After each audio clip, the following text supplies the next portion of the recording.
Welcome to Woven Heart Wisdom's guest speaker interview series, The Mystical Power of Women, Evolutionary Women, Revolutionary Results. And I'm your host, Sherry Lynn. I invite you to sit back, to relax, and to open yourself up to the mystery and to the magic that wants to unfold during this very sacred soul conversation. Today's special guest is Master Light Weaver and Trailblazer, Sophie Bidard. Sophie is known as an ambassador of peace and hosts the Rainbow Illumination show on the Academy for the Soul. She is also known as the master of all things emotional, and she helps others evolve towards the mastery of their emotions, collecting the pearls of wisdom on their way to revealing the truth of who they are. Sophie is passionate about finding and expressing the divine within and guiding others into this experience as well. She is committed to offering breakthroughs, radical change, and liberation, and she can crack open the densest knots, clear away the heaviest emotional burdens, and remove whole webs of karmic entanglements, leading to lightness, flow, empowerment, and connection at the highest vibrational level. Sophie is an Academy for the Soul Master Teacher, Certified Intuitive Strategist, NLP Master Practitioner, and Master Energy Healer. Sophie, I am so excited to have this soul-to-soul, heart-to-heart conversation with you today. Welcome. Thank you so much, Sherilyn. I am delighted to be with you. Thank you for welcoming me to your beautiful community of woven heart wisdom. And I believe we're going to talk about all my favorite topics today. So thank you in advance. And yeah. Yes. Oh, beautiful. Thank you too, because yes, we are going to dive deep. And we are going to have this sacred conversation. But before we begin, I just want to connect with the viewers and let you know, no matter where you are on your path, it is all serving you. And I know from my own experience, and even talking to Sophie, I know she knows too, both of us, the mystic was so far removed from anything that we could have ever predicted in our lives. But what I found during the process of healing was that the more that I was willing to just be curious and see what life was trying to show me, the soul was trying to show me, there were gifts, there were treasures, and so much started to unfold. And so, with that, Sophie, I thought that we would open up our first question to I'm going to take you to sacred contract language. And part of my training with Carolyn Mace taught that we have this timeline of events that happen in this lifetime, and that these experiences are all shaping us into what would be our destiny, what you've now discovered. But yet, a lot of times it feels hard. It feels we're very separate. We feel very isolated and alone and frustrated. And who knows, those are the moments in life where maybe it's crisis is hitting. And maybe we even do feel betrayed and abandoned. And so I just wanted to open that up to you, Sophie, and invite you to share with us these moments in your life, because I know you weren't the mystic either, that you had, no. I know even from what you shared. So get this, viewers, Sophie was an atheist. Yeah, you can say a hardcore atheist. Hardcore. Yeah. And honestly, I wasn't much far behind that, I believe, but I just didn't feel connected. And so I just find that fascinating. That when we really open ourselves up to life and allowing it to lead and guide us, magic happens. So can you share, Sophie? Sure. Yeah. Well, for me, it's really been the journey of a lifetime. Let's say the lifetime until now, I'm 55. So the lifetime of 55 years so far to come to embracing the mystical nature, right? Which I believe is in every one of us to some degree. I believe that it is present in every one of us. Now, how to what degree is it embraced and expressed, that varies, and of course from person to person, and it varies throughout our journey through life. Now, when you invited me for this beautiful conversation, Sherilyn, almost right away I had a metaphor that came to me. My higher self speaks to me in metaphors, so I had this metaphor that could be titled "The Mystic in a Haystack." And it was very visual, and it was showing me how my journey has been that of the mystic in a haystack. So, you know, we talk about the needle in a haystack, but well, I was the mystic in a haystack. And we could think, well, hay is very light. So if we're in a cartoon, right, we can imagine that this mystic is in this haystack, and suddenly she just bursts the haystack open and there she is. Well, that was not my experience, actually, because what happened is that, you know, when hay is loaded with water, when it's damp, right? When it's been raining, and it's been outside for a long time. And when it's damp, now water is the element of emotions. So there's a point to this. When the haystack is loaded with water and it settles well down below where the mystic may be, maybe it starts to rotten, maybe it starts to get all sedimented, and the water that accumulates, it becomes heavy, right? It becomes heavy and loaded. And so the mystic in me was heavily hidden and trapped below this haystack and these layers and layers of emotions.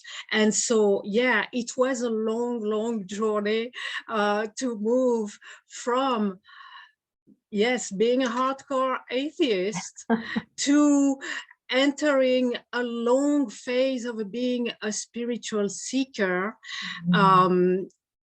and to finally, yes, embracing the mystical nature. And well, from there, what's going to be in the future, we'll see. Maybe we'll have another conversation in some time and talk more about this. But it's been a long journey. It has felt like an agony for a very long time, because for me, I had no sense, being the hardcore atheist. So why I say hardcore? Well, I was born to an atheist family, and being a very loyal person, I totally embraced the values and the judgments and everything towards religion, church, anything, spirituality. Spirituality is not even a word that exists in the family. So I was totally, you know, against all that, closed off,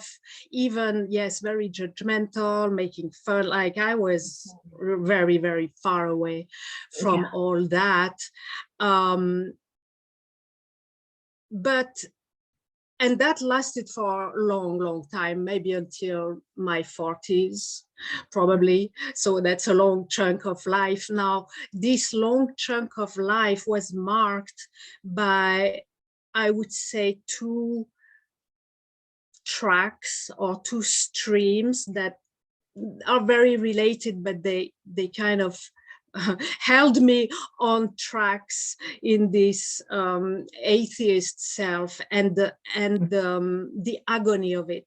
One track was a deep longing for peace, a very deep longing for peace, for peacefulness within me, peacefulness in my mind. You know, this monkey mind, it was driving me crazy. And I was so longing for peace within myself and wishing peace to the world, and longing for being at peace and all about peace was a very deep longing.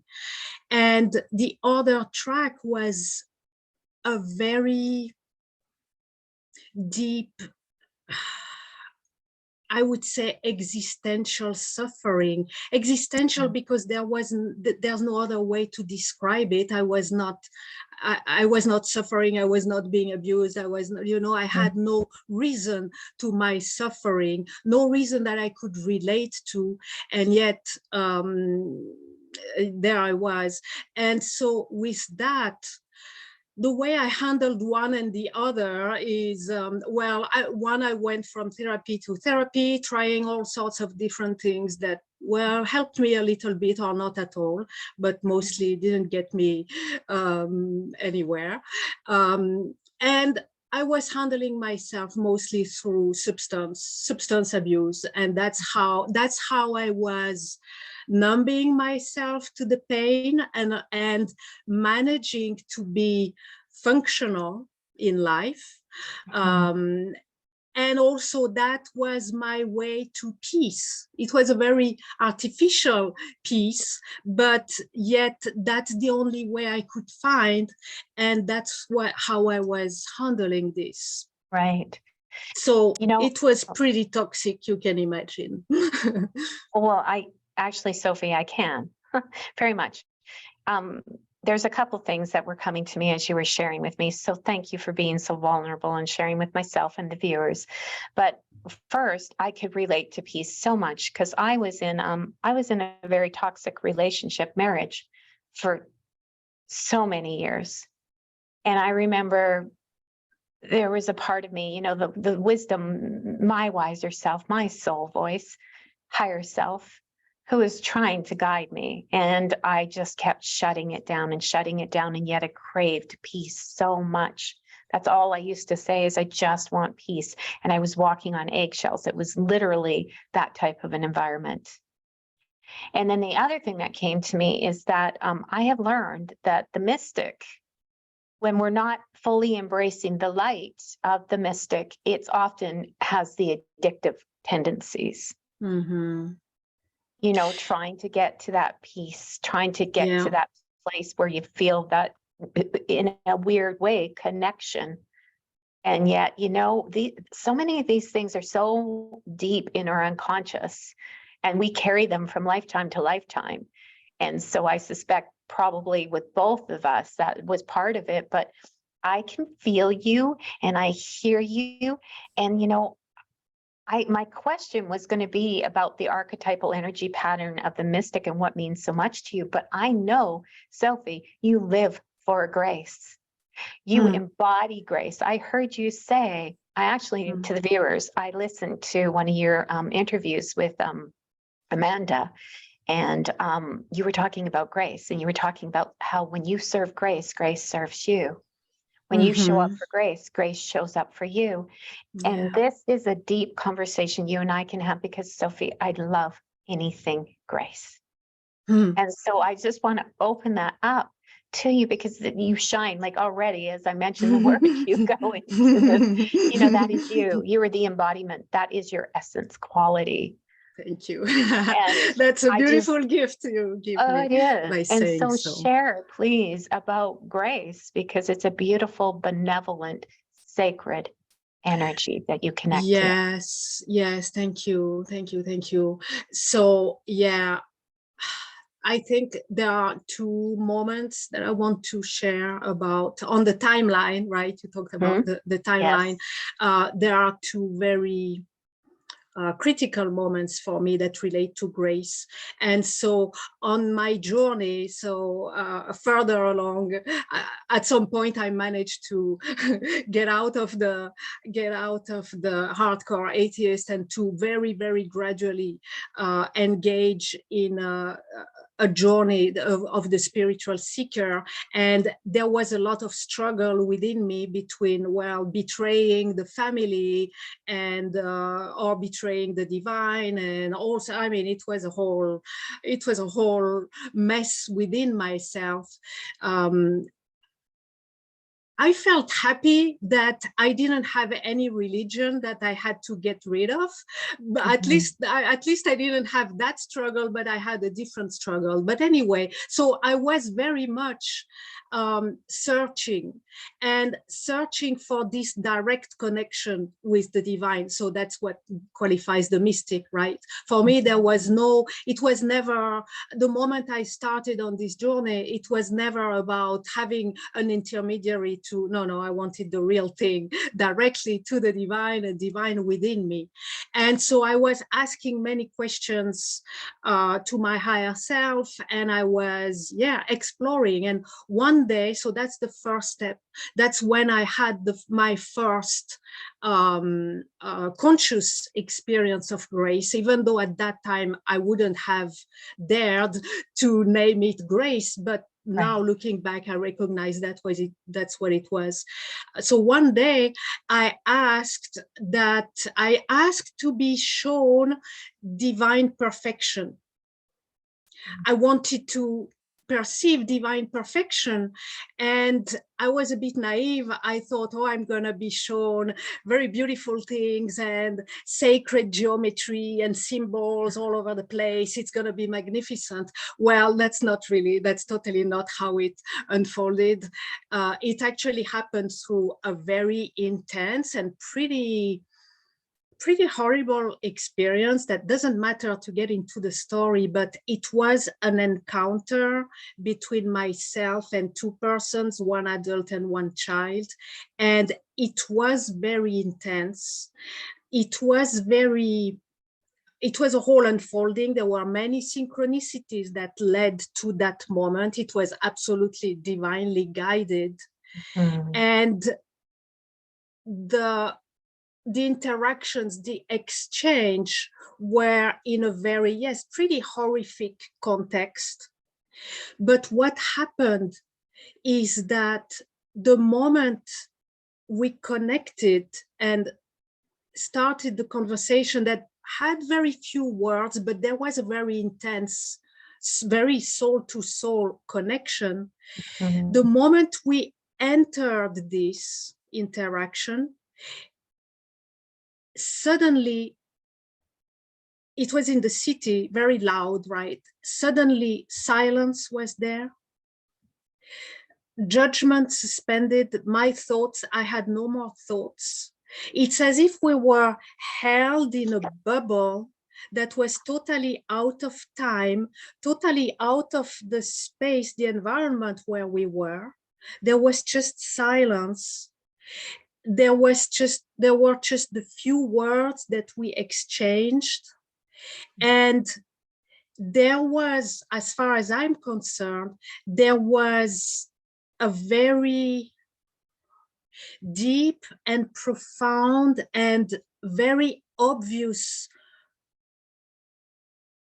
presence of divine perfection. I could see in, no matter how horrific the context was, the perfection in it, the perfection in the encounter, the perfection in their situation, in my situation, it was obvious to me. So I couldn't see the beautiful sacred geometry, but I could see the divine perfection. And I didn't have to even ask for it. It was like put in my face, and I could feel it in all of my body, my cells. And yes, we were held like in a bubble of grace. And it lasted maybe for 10, 15 minutes, something like that. Wow. In which, yes, judgment suspended, thought suspended, everything was just so profound and so very soul to soul. And then we parted, and I went away, and after a few minutes, I guess I stepped out of this bubble, And suddenly I kind of freaked out, like, whoa, what did just happen to me? What just happened to me? What was this? What? And I said, what was this? Maybe even out loud, like crazy woman on the street. But I knew what this was. I knew it was what I had asked for, the teaching of divine perfection. I was in shock. It took me 3 days to get over. I mean, I'm a bit sensitive, obviously, but it was so profound. It was the undeniable encounter with divine perfection. Okay, so that was, now I get chills saying this. Yes, that's what it was. It was grace being in the open, right? But at that moment, I would certainly not have dared name it grace. The word was just so far away. Okay, so that was quite a few years ago, but it was obviously a very important milestone on my journey. And then a few years pass, and probably, 2 years ago, it's going to be in January anniversary. So the more I've been on my journey as the spiritual seeker, the more I've progressed, the more I've been dedicated to it, the more I've claimed it, the more I've embraced it. And so the more I've been carried through it and been taken more and more obviously by the hand, by the divine. I'm a good pupil. I'm a good student. So I do what I'm asked. I ask the divine, or I ask my higher self, and I follow what I'm given. So I made good progress, I guess, on my journey. And 2 years ago, suddenly, out of the blue, I receive an orb of grace. Now, at that time, the word grace was not, it's never been in my vocabulary. It's not even, even though at that time I was very, very devoted, you can say, and my spiritual life was really at the forefront of my life and of everything in my life. But grace was not something that I was acquainted to. And I realized, looking back, it's probably that it was such a big word that I didn't allow myself to even get close to it, to even think of it, right? And so suddenly I receive an orb of grace. So in one meditation, I just suddenly, here's an orb of grace for you. Like it falls in my hands. And I was, okay, orb of grace. Okay, yeah, okay, thank you. What am I to do with it? And well, there was not a specific answer other than go ahead and explore with it, play with it. It's yours to, obviously, to be of service with.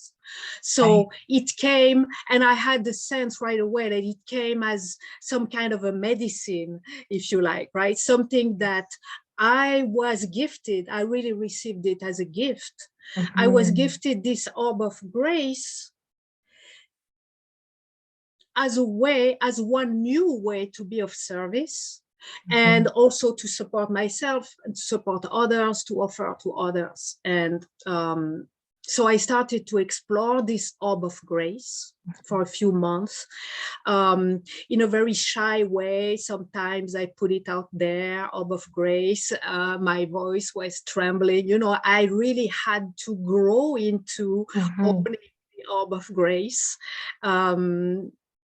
And then one day, it was probably about 6 months later, it was in the summer, I remember, one day I felt really down into some darkness. I was so feeling the humanity's pain and sorrow, and just, I was just oversensitized, and I was observing myself and feeling myself spiraling down, and drowning in this despair.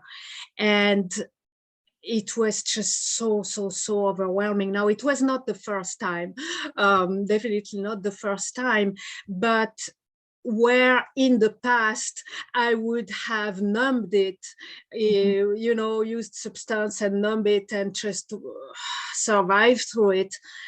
At this point, I was no longer doing that. So it was very raw. And I was trying what I would try, you know, my morning practice, doing my Qigong didn't really help a little bit. Go out to nature helps a little bit. But I was still feeling I'm drowning. And there was really a cry from within myself. I need something stronger. Right. I need something stronger. And as I called for something stronger, Orb of Grace came to my attention, Orb of Grace. So, okay, I realized, okay, I'm supposed to gift myself the Orb of Grace. So I did that, and just not even in a moment, it immediately, instantaneously, I was lifted. I was lifted out of this drowning, out of this thick, heavy darkness. I was held in grace. And my suffering dissolved, thoughts dissolved, everything just went quiet and peaceful again, and graceful. I mean, the grace was palpable, and I felt like I had been saved. You know, when someone is drowning and you can see their hand, like maybe in a movie or something, like, or maybe it's just another metaphor, and you know, there's the water and there's a hand that wants to reach out to prevent themselves from drowning, and maybe there's something. I felt that my hand had been taken by grace and pulled, and I had been pulled out in just not even a moment, and there I was in grace. And it was so profound, because this orb of grace with which I had been experiencing and trying to get friendly, get intimate with, and yet it was just so big for me, you know. Suddenly I had this experience for myself of what it can do, what it does, and why it had been gifted to me. And it just filled my heart with so much passion for it, that, oh, that's why I got it. Well, for myself, if I ever fall into this drowning, but also that's what I meant to do with this orb of grace, to offer it to others, whether it's the orb of grace or the message of grace, the invitation to grace, right? And to step into taking a role of bringing grace to the forefront, to the forefront of the human experience, especially at the moment in these last few years. Everything is so intense. Well, you know, I have this saying, Sherilyn, that, and that's one thing I realized, that when life gets loud, right, intense, as loud as in intense, we need to pray louder, and we need stronger medicine, and grace is the response for the times of now. I believe that there are times in our personal life and in our collective journey, there are times, there are situations to which grace is the only answer. And we need to bring that answer. We need to be daring to embrace this magnificence and to bring it, right? And to offer it. So that's, I don't really remember what your question was, but that's my story with grace. And these two moments, right? The first encounter, and years later receiving the orb of grace, and a Right. few months later realizing what it is for. And I would love, Sherilyn, if sometime during our time together today, if I can offer the Orb of Grace for everyone to experience, that would be my gift to everyone. Absolutely. If I we was can do that hoping at some point. Yes, Yeah. Sophie. I was so hoping that you would offer to do that, because the viewer is going to be amazed when they feel that. So, Sophie, if I can serve grace myself right now and just share a little bit, because I feel very passionate about grace too. And grace came into my life in a weird way too, because I'm close to your age. I'm a little bit older, and I never had connected either. And I remember I shared a little bit on the last video with Deborah that I had an experience with my eyes, but it was a long journey, a long, confusing journey where my outer world did not make sense. And so there was this slow peeling away of what my version of God in the divine, well, I didn't even call it the divine at the time, but throughout the process, and I am going to stop and pause for a sec, because I believe what led me there, what opened that door, was Reiki, was my experience with energy. And so what I now realize is that the divine, and I, like you, was not going for guides or anything like that. It's like, nope, I'm going right for the divine. And I want that relationship, which is, the mystic, obviously. We didn't want to bypass that experience. And we knew, both of us, on a deep cellular level, on a deep, deep, deep soul level, that was available to us. But on a conscious level, it's like, what are you doing? But not really knowing. And so what happened was, I remember I had taken Reiki and I connected with the energy, and I thought, oh, cool, I get to go and start a business and do all this. But life, the divine, had something else in store for me, because I am aware in my soul, signed up and said, I want that experience this lifetime. And so I needed to go within and to have this. First of all, it was like, I called it finding grace, because connecting with the energy felt like I found grace. I didn't know what it was, but it was powerful and it was beautiful. And then I knew part of my journey was forgiveness. Like, I had a lot of built up stuff from my ex and things that happened. And I really got to that place where I truly could hold him in a place of love, and his new wife and his daughter and all of that. I literally could feel that love for them. And so my heart opened. So anyway, I could feel the energy just coming in, and I knew, it's like, I need to do something with this, because I saw it as a gift, even though it's available to all of us. I saw it as a gift, and so I wanted to serve that, And so I put out a post on Facebook looking for people who would want to, as part of my practicum for Reiki. And all of a sudden, within, I don't know, less than a minute, I had responses coming in, and my heart, the energy that came in, it was like waves. I was being rocked back and forth in this ocean.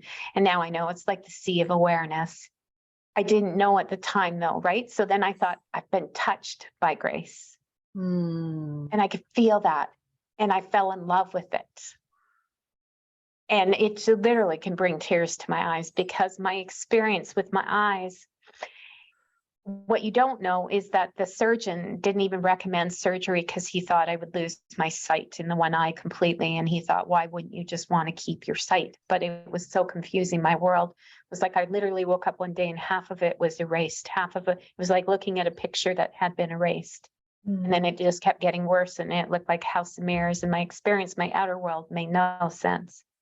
So I had to trust myself and know that I was going to have that surgery anyway, even though he said, it's probably not the best thing. I got to the hospital, and there were all kinds of signs, like, electronics. I know that electronics are funny around me, and they talk to me, and they have a way of communicating. So my dad came through in my journey to Edmonton, which is about 5-hour drive. And literally I was listening to an Audible book, it stopped, and then all of a sudden my playlist that Trev was listening to jumped to Neil Diamond, which was my dad, it reminded me of my dad. And so I knew I was being guided. But I got to the hospital, And there was a nurse that was serving me, but she couldn't, something about the IV, she couldn't install it. And guess what? The nurse that came in, her name was Grace. Oh. And I just, because it was such a tormenting thing. It was like me going against a doctor, and it was my eyesight, and there was so much fear. And I knew, oh, like tears, literally. So then it went to with will and grace, because my will then truly became divine will. Mm-hmm. And you cannot explain this to people. It is something that you can't read. Just is trusting and is surrendering and trusting and knowing that there is something. And all along the steps, the little trail, the little, it just kept me curious and awe and wonder. And it's like, how can this happen? How's this like, oh my goodness, I can't believe this is happening. And it just kept guiding me, and the energy kept growing and growing and growing. And now I'm like you, I want to serve Grace. Yes. Yes. So it's powerful. Yes. Yeah.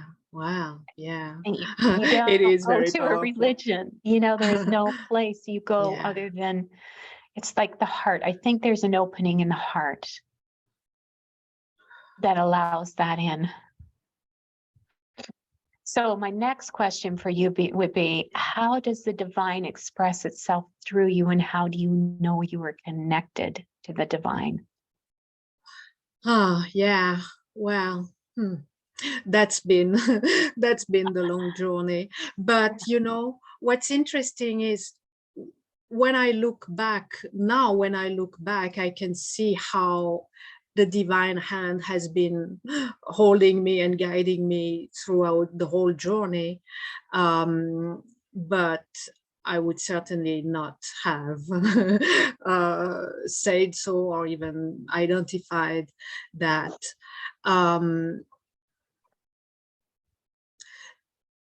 In that phase of being the spiritual seeker, there was a point where, well, I understood and I got, how the universe is out there and is in you. And I was already working a lot with projections, and how the inner world projects in the outside, and how in my work with clients at the time on emotions, how we can use the outer world as indication of what's going on in the inner world, right? So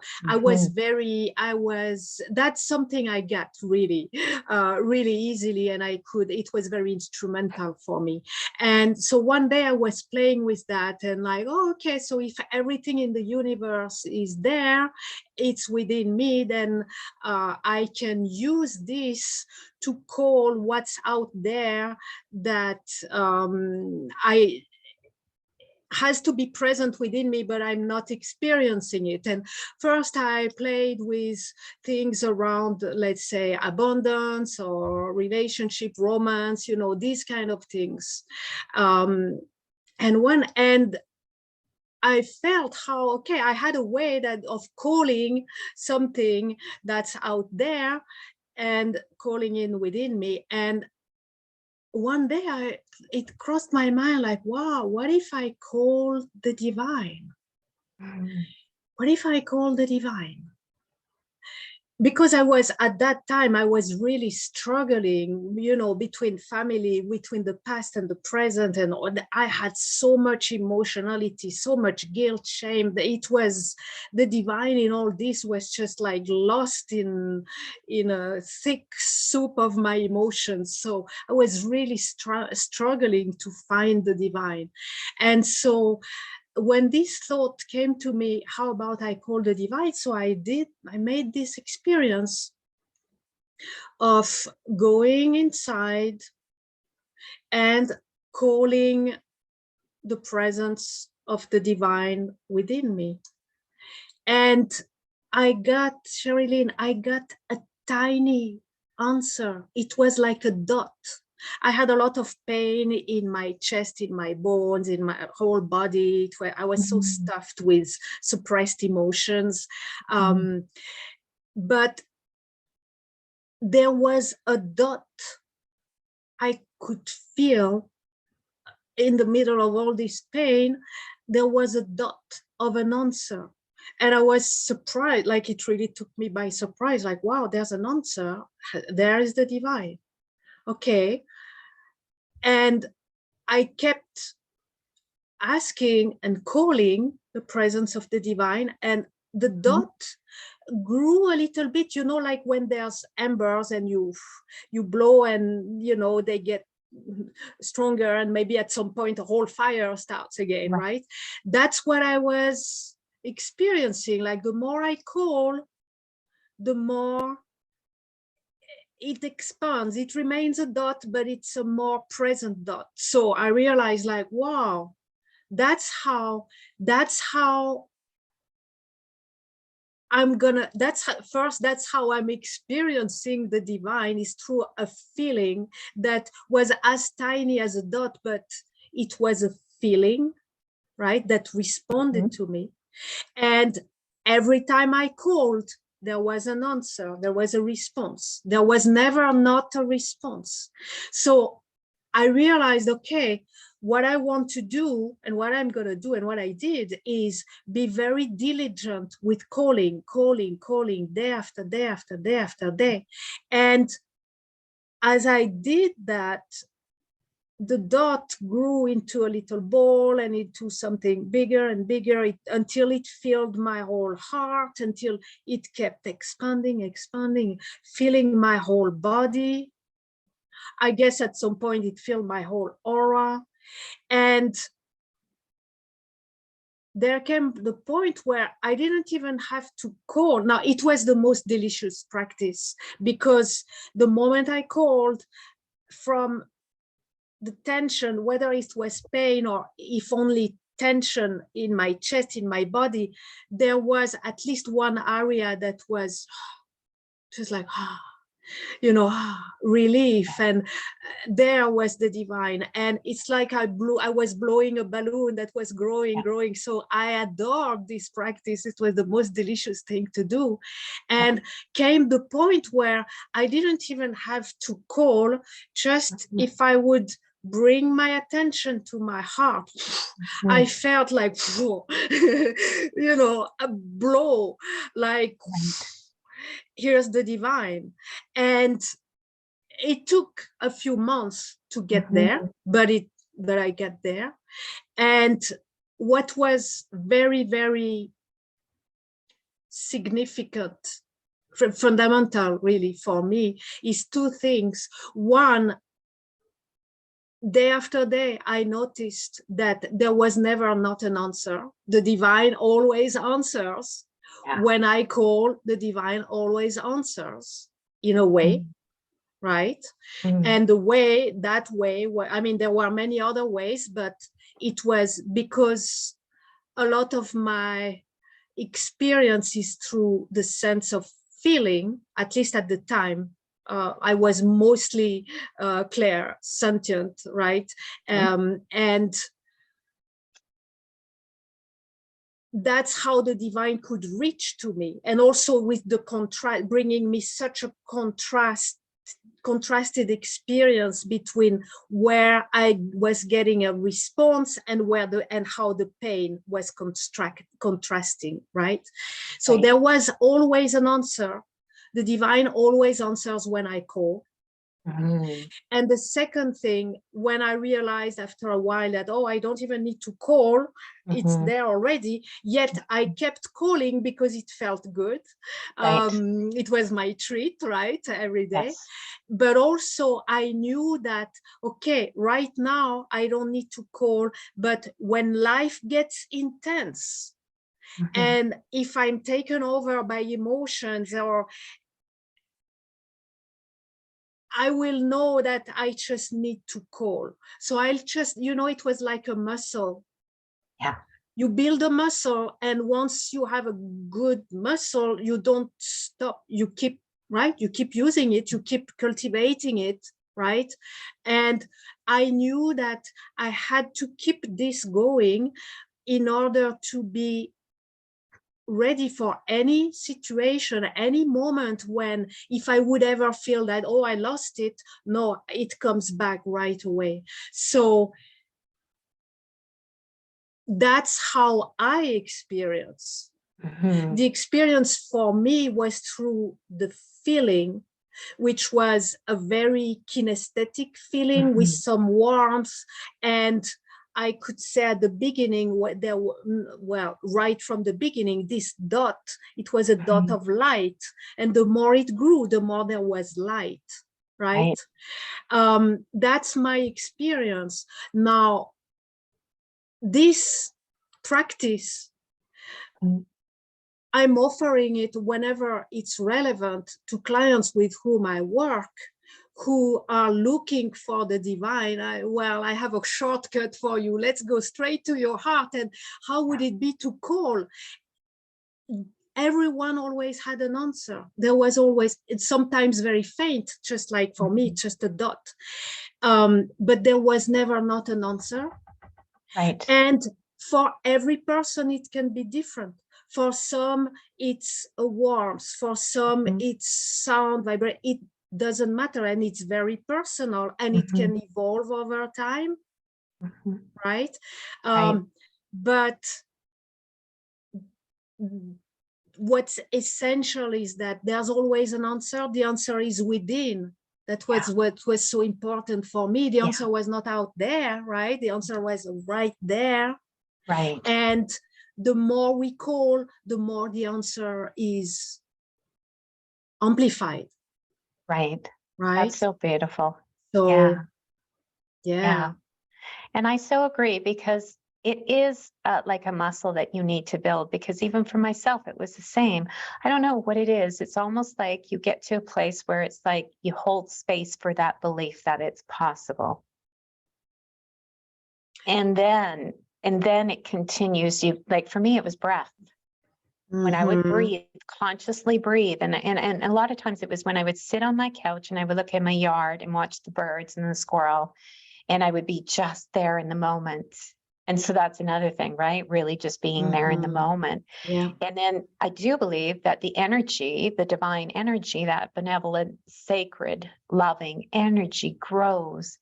And so what started as a dot for you is now like boom, and you can feel it. It lands like so quickly, just bringing your awareness to your heart. Yeah. It's the same for me through breath. It's just like, and heart, I can feel the pulsation and stuff like that. And so it expands and it grows, and like there is no way you don't know, because all of a sudden your energy field just like woo, it's way out there, and it's powerful. And so people call it a subtle energy, but it's powerful energy. It is. It is very much so. It is very much so. And so, Sophie, another thing that I love is I'm actually going to open this up to you, but I already know what your mission and your legacy is, but I would love for you to share with the viewers what that is. Well, if you know what that is, tell me about it, because that's among the questions I'm still asking. No, I'm kind of kidding and not kidding. Go with what you I'm are aware, doing I'm aware currently. of some of the elements. I know there's more to it that is not visible to it, because I've asked for visions. And the funny thing is, I didn't get the vision, but I have the knowing that I'm in the vision and I'm animating the vision, even though I don't see the vision. So that's why I joked, like, if you know, let me know, because I don't. But yes, I talked about peace earlier, how it was important on my journey, this longing for peace. And it's become one of a big avenue of my service, because it's so dear to my heart, and I have such a dedication to peace, and such a thirst of living in a world of peace. And I just realized there's probably kind of selfish part of it. It will be so much easier also for me to be at peace when there's peace in the world. I'm doing obviously much better than I did in the past. I'm doing it without substances nowadays. But yes, a big chunk of my my mission is really dedicated to peace.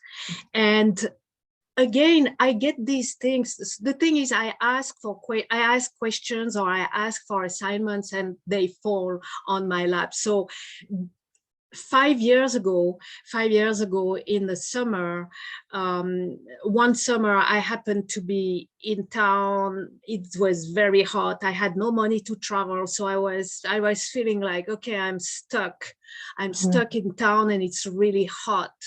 And I was not happy with where I was and with being stuck there. So one day I said, okay, Divine, if I'm stuck here,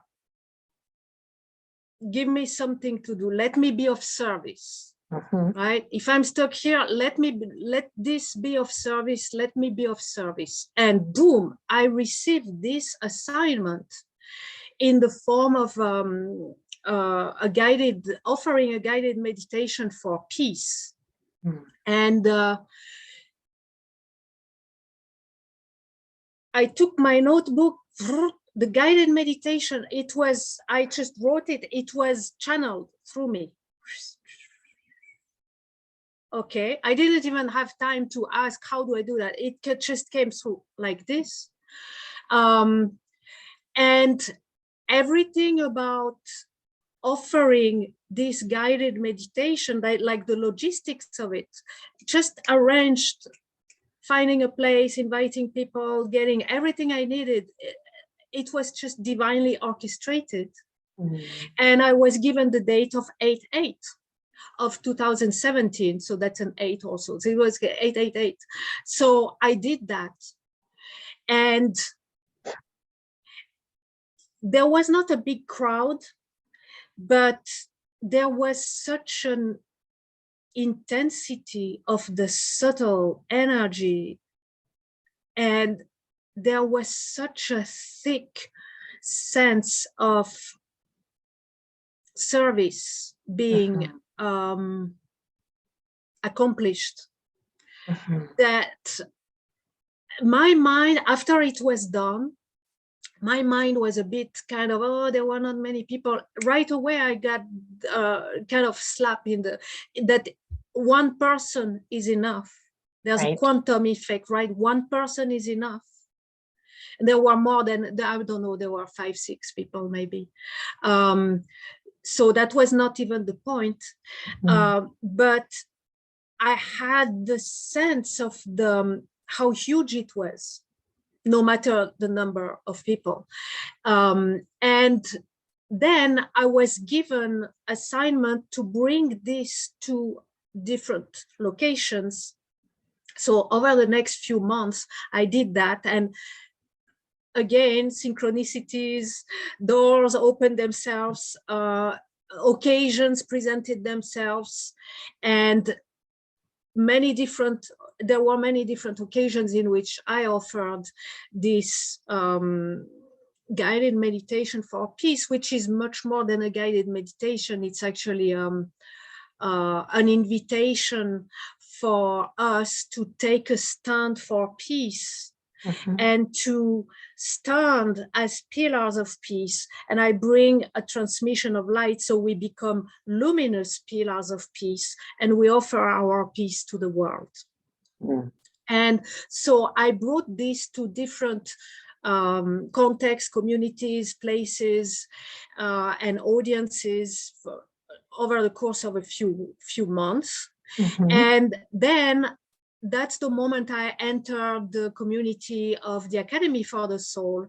And a bit shy, I asked, oh, would it be okay for me to offer a meditation for peace? There's a Facebook group with thousands of people, so I wanted to offer this. And yes, of course, you're so welcome. So I recorded, made a YouTube video and offered this. And suddenly it was starting to spread further.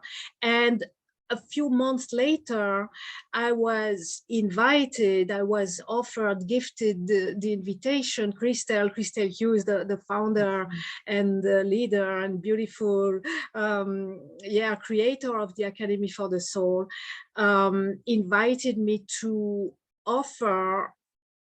create an event, a community event, an event for the community of the Academy for the Soul. And with this meditation for peace, or whatever I would want to do for peace. So on January 1st of 2020, so I created this event that is called the Rainbow Wave of Peace. And through this event, so on January 1st, we gather as a community.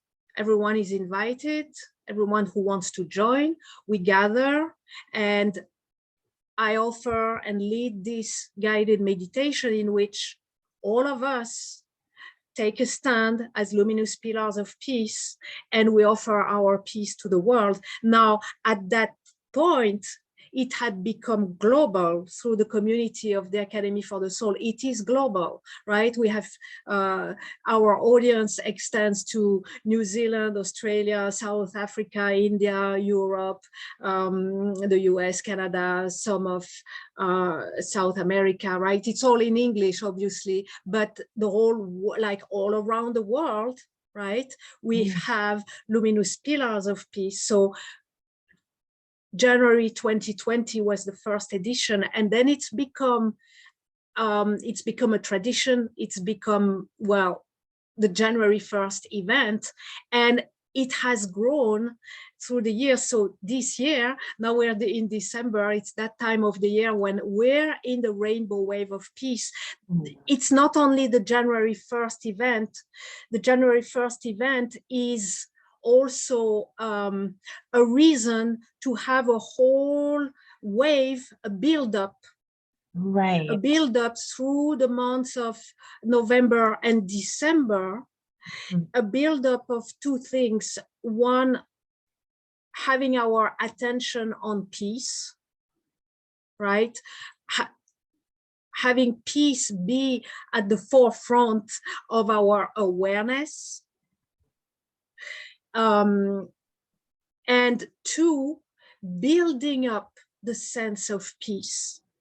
Right. So I'm offering throughout November and December all sorts of different offerings. For example, through my radio show. Tomorrow, I have an episode of my radio show, Rainbow Illuminations. It's part of a series of, this is going to be the third episode. The series is called Embodying Peace. So the first episode was about peace of mind. Second episode was about peaceful hearts. Tomorrow is all about being a pillar of peace, which is all about being at peace in the storms, right? Yeah. So what I do in this radio show, episodes, I share some practices, good practices about the topic. So tomorrow it's gonna be good practices to stay at peace or bring ourselves at peace in the storms, which is pretty much, we can say that's that's where we are and where we've been for a little while already. Then I offer live intuitive readings about what number one emotion prevents me from being at peace in the storms. And then I offer a flush process in which we flush those emotions and all that stops us from being at peace in the storms.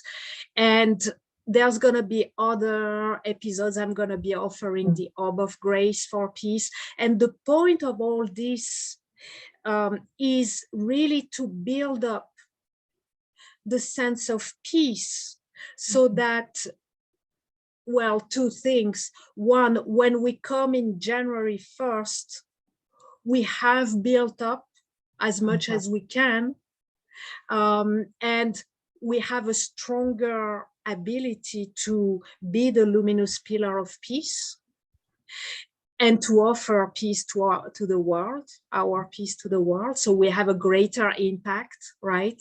But also beyond the January 1st, it's a way for me to be of service, to offer service to everyone, that let's cultivate peace. Let's bring peace within ourselves and cultivate this sense of, not just the sense, the peacefulness within. Okay, so this year is the 4th edition of the Rainbow Wave of Peace, and so thank you for allowing me to share about this, Sherilyn. I would love to invite everyone. Everyone is welcome. It is free. Everyone is welcome to join all the preparation, to join on January 1st. For all the preparation, there's replays for everything that is offered, so you can do it in your own time. You can do it as many times as you like, if it feels good to you. And the more of us, the greater the peace, the more we spread, right? Every dot on the grid is significant and matters, and each and every one of us can make a difference. And if we are not at peace, well, being held in this grid of peace is going to uplift us and is going to inspire us to open ourselves to peace, to choose peace, to invite peace in our life. And this year, what I attempt to do is every year to grow and to expand the Rainbow Wave of Peace. So last year we added an element prior to the guided meditation on January 1st. We added a happy hour, which is a time at which we come together, and the audience, everyone, the community is invited to come and share intentions for peace, prayers, offerings, music, chanting, good practices for peace, whatever. So whatever someone wants to offer, they are welcome to join and to come on the line and share, or to put it in the Q&A box, and I can share that with the audience. And so last year was the first edition of the happy hour, and I was wondering how is it gonna go. It was magnificent. It was absolutely a happy hour. It was 3 hours filled of offerings from all around the world. I get chills.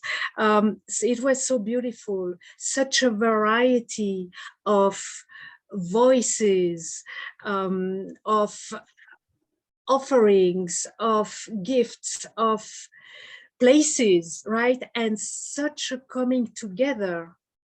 So that's on January 1st from 8 a.m. Pacific, US Pacific time, for just a little short 2-3 hours. And then at 11 a.m. Pacific, we come together for the guided meditation. So the happy hour is really such a warm-up and such a build-up. Now this year, the innovation this year is we're bringing the Rainbow Wave of Peace, the peak events of January 1st, we're bringing on Zoom. Until then, it was an audio transmission. Now it's going to be on Zoom, so that we're really going to have a greater sense of community, right? We're going to be able to see each other. We're going to have this sense of, oh, you're here, you're here, you're there. And so there will be the happy hour. Again, the invitation is to come and contribute your offerings, whatever it is you want to offer. If it is a few words, if it is your smile, if it is a guided meditation, chanting, prayers, intentions, good practices that you know about peace, what helps you find peace, whatever you feel inspired to offer. That's going to be the happy hour. I'm going to be offering this with my dear friend Carrie Kaisak, also from the Academy for the Soul. She's also an Academy master teacher. So together we're going to welcome you and co-host this happy hour and welcome all these offerings. And then at 11, we're going to come together and have our guided meditation, the luminous pillars of peace, and we're going to offer our peace to the world. So yes, that's a big chunk of my mission, the mission of peace, the mission for peace.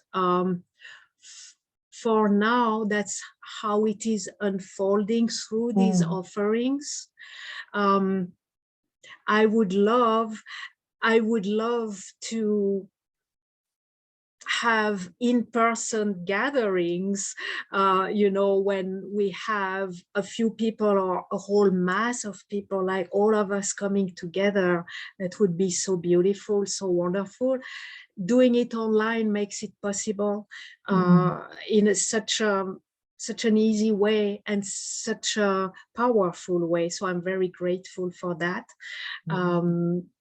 What's going to unfold in the future, I don't know yet, but it's growing, it's evolving, expanding, and I want to extend the invitation to everyone listening today and invite your friends, and please join. Everyone is welcome and everyone makes a difference in this. That's so beautiful, Sophie.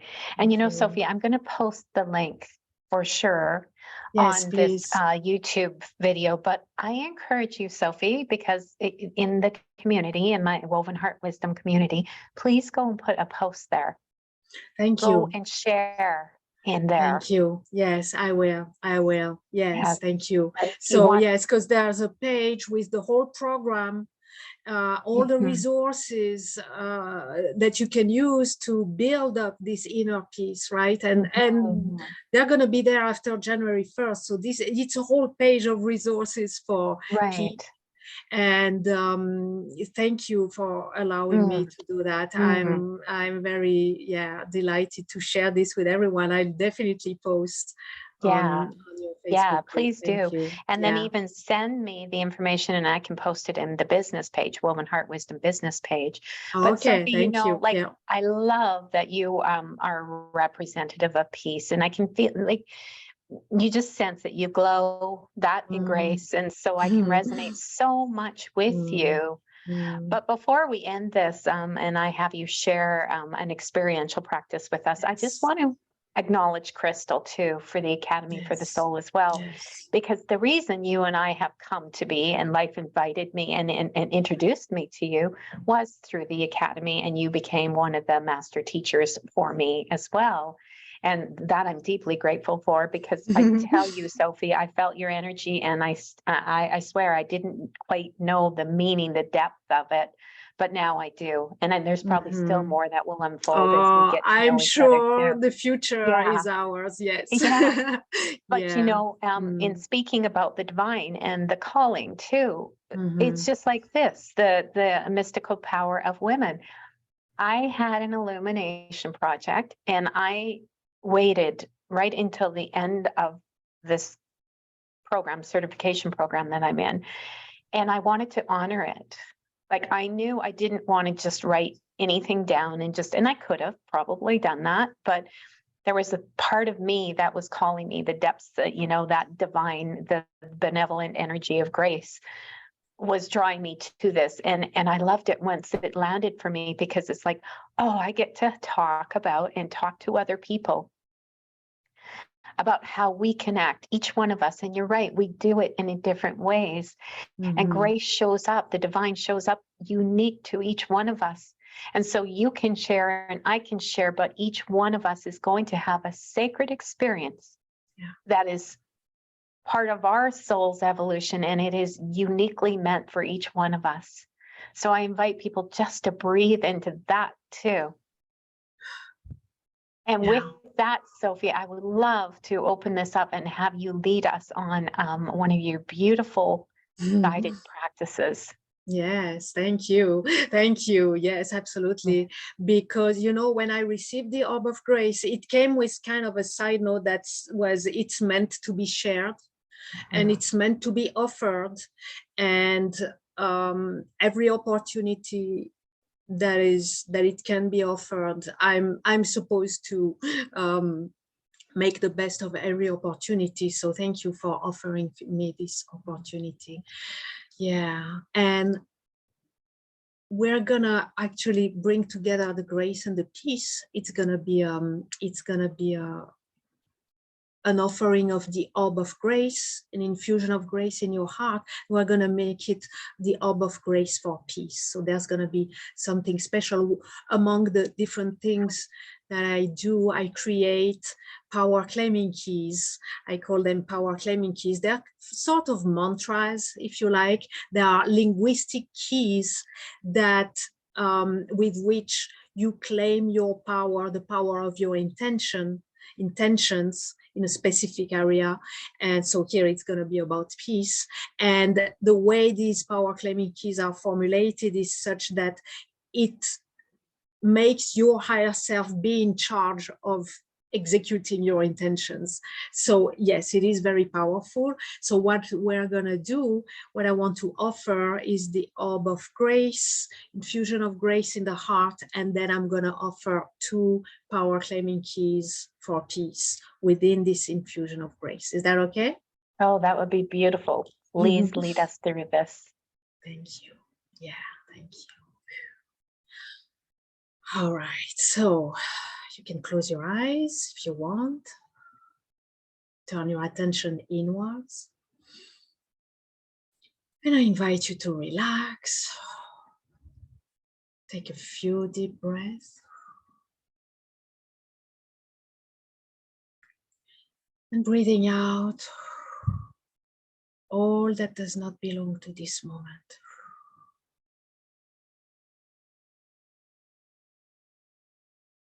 Let's bring all your attention, all your presence here and now.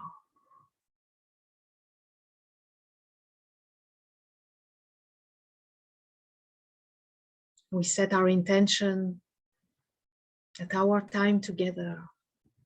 All that is shared in words and beyond the words, all the energies that we call in and flow, serve our highest good, our evolution, and be of service to the highest good of all.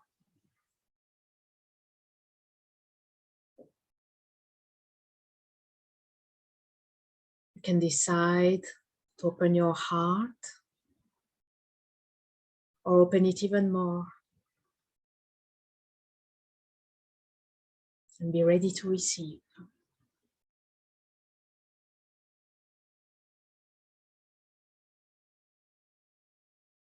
And you can decide to open your mind or open it even more and be ready to receive.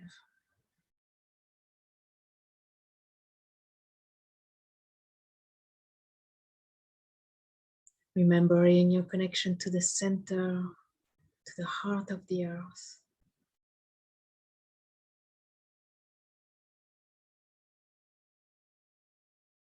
Your connection to the center, to the heart of the universe.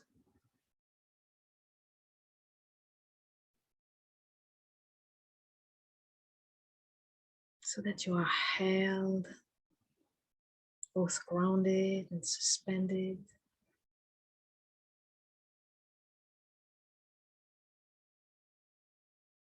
You are safe, relaxed,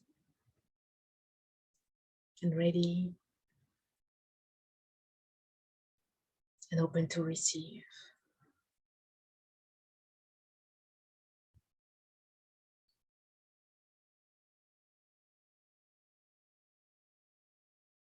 Now I'm calling an orb of grace from the heart of the universe.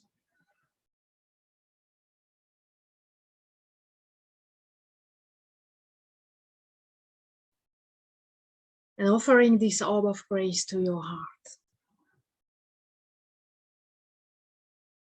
to be placed around your heart.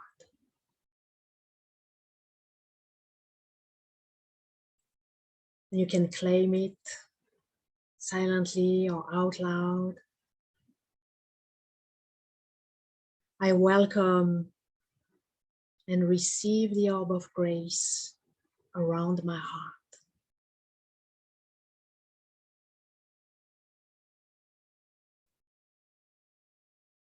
So I'm offering the orb of grace to your heart,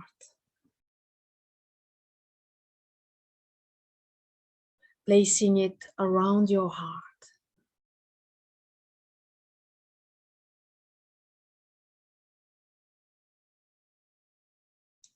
bathing your heart with grace.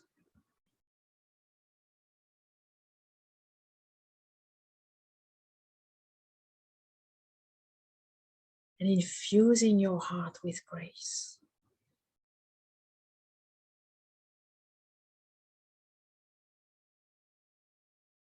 Let's take a moment in silence now while your heart is being totally bathed in, infused with grace. And all you have to do is to allow and receive and enjoy.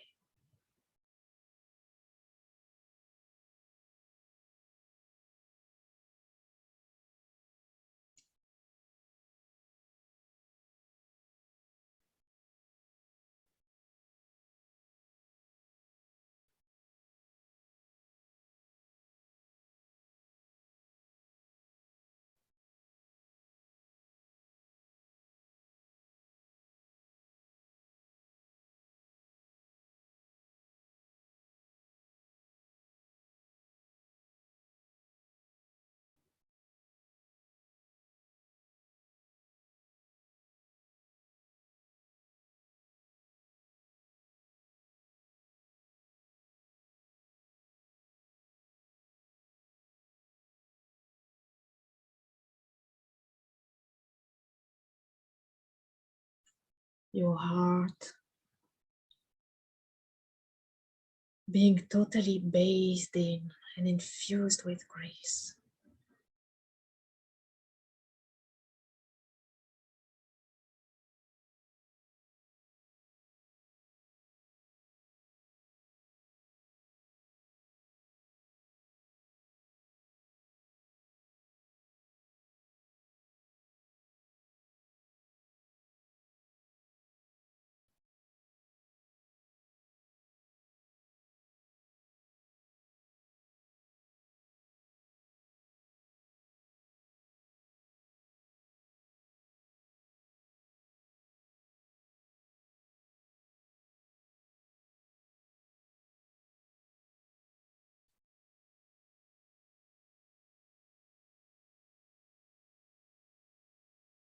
Bathing and infusing your heart with grace even more.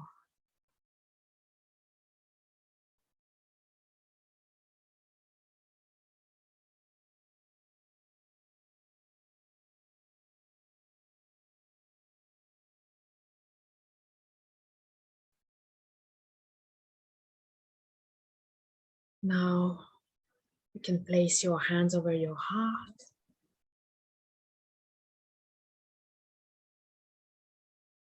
and allow the orb of grace to remain there for as long as it serves your highest good, your evolution, and the highest good of all.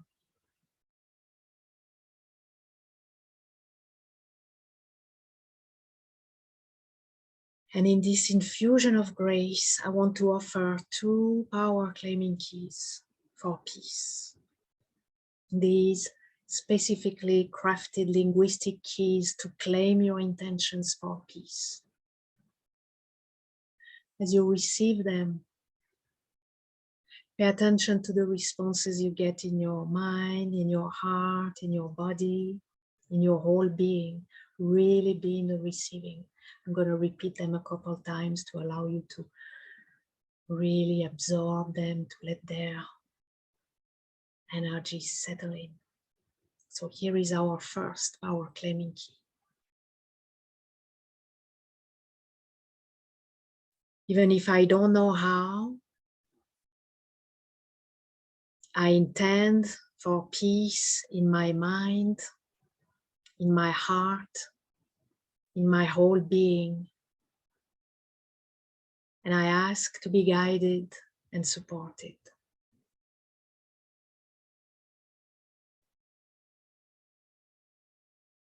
Even if I don't know how, I intend for peace in my mind, in my heart, in my whole being. And I ask to be guided and supported.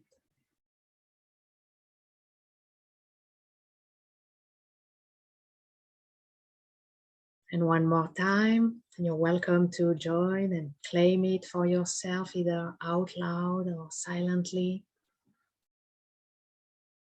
Even if I don't know how, I intend for peace in my mind, in my heart, in my whole being. And I ask to be guided and supported. And breathe.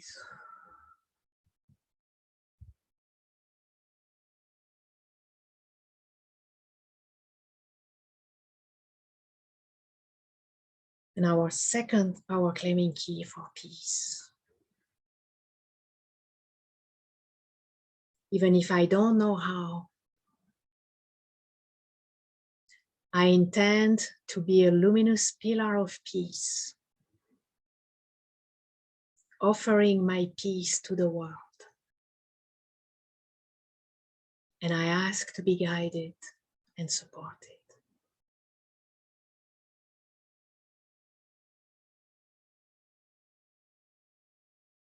Even if I don't know how, I intend to be a luminous pillar of peace, offering my peace to the world. And I ask to be guided and supported.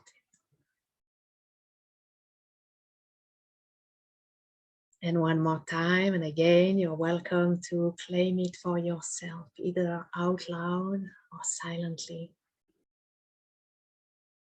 Even if I don't know how,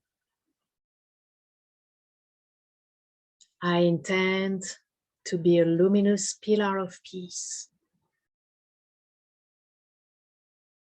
and offer my peace to the world. And I ask to be guided and supported.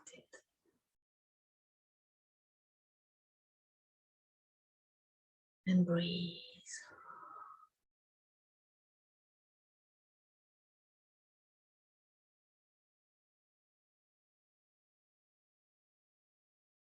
Wow.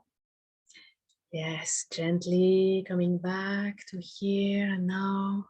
When you're ready, you can open your eyes, bringing all your attention back into here and now. You can wiggle your toes or your fingers, well, your toes. Keep your hands over your heart if you want. Feel the sensations of your hands over your heart, the orb of grace, and your intentions for peace dwelling there. Come back here and now with grace and peace in your heart. Thank you.